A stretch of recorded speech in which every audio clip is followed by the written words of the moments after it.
Juela, në deklaratën e saj në emisionin me Dafina Hysen, shfaq një qasje të sinqertë dhe të matur ndaj gjithë eksperiencës së saj në lojë dhe marrëdhënies me Rogertin.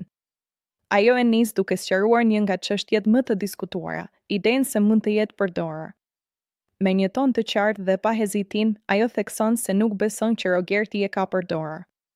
Ky është një moment i rëndësishëm, sepse tregon jo vetëm besimin e saj tek ai, por edhe mënyrën si ajo e ka përjetuar gjithë dinamitën mes tyre. Megjithatë, ajo nuk e fsheh faktin që Rogerti i ka pëlqyer.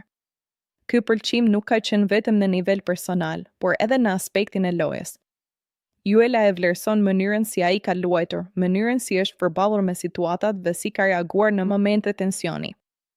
Sipas saj, loja e tij ka pasur elemente që e kanë tërhequr dhe e kanë bërë ta respektojë si lojtar.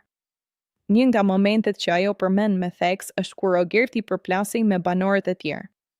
Në ato raste, Juela tregon se shpeshherë ka ndjerë nevojën të shkojë në mbështetje të tij. Kjo tregon jo vetëm afrimitetin mes tyre, por edhe një lloj lojaliteti që ajo ka ndërtuar gjatë kohës me lojë.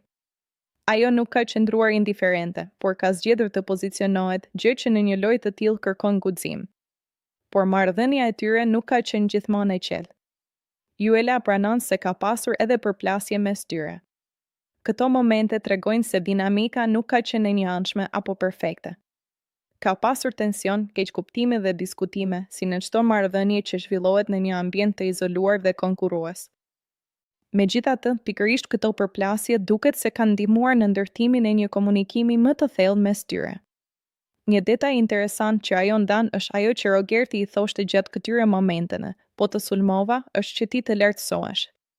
Kjo frazë tregon një strategji loje, por edhe një mënyrë të veçantë komunikimi mes tyre. Nga njëra anë mund të shihet si justifikim për veprimet e tij, por nga ana tjetër mund të interpretohet edhe si një përpjekje për ta motivuar Juelën që të jetë më e fortë në lojë. Në analizën e saj, Juela duket se e ka reflektuar këtë sjellje dhe nuk e ka marrë thjesht si sulm personal. Ajo e ka parë si pjesë të lojës dhe si një element që në një farë mënyre e ka ndihmuar të rritet dhe të përballet më mirë me sfidat. Kjo tregon një nivel të lartë vetdije dhe pjekurie në mënyrën si ajo e interpreton situatën. Në fund, ajo shpreh bindjen e saj se Rogerti do ta fitojë lojën. Ky është një deklarim i fortë, sidomos duke marrë parasysh që ajo vetë ka qenë pjesë e garës. Mbështetja e saj ndaj tij është e hapur dhe pa rezerva. Ajo jo vetëm që e sheh si fitues potencial, por edhe e mbështet aktivisht, duke treguar se marrëdhënia e tyre ka kaluar përtej thjesht një strategji loje. Kjo deklaratë e Juelës jep një panoramë të plotë të eksperiencës së saj, një përzierje emocionesh, strategjie, përplasjesh dhe respekti.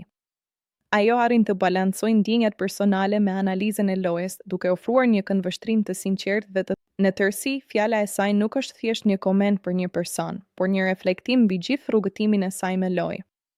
Ajo tregon se edhe në një ambient konkurrues mund të krijohen lidhje të vërteta, të cilat, pavarësisht vështirësive, mbeten të rëndësishme edhe pas përfundimit të eksperiencës.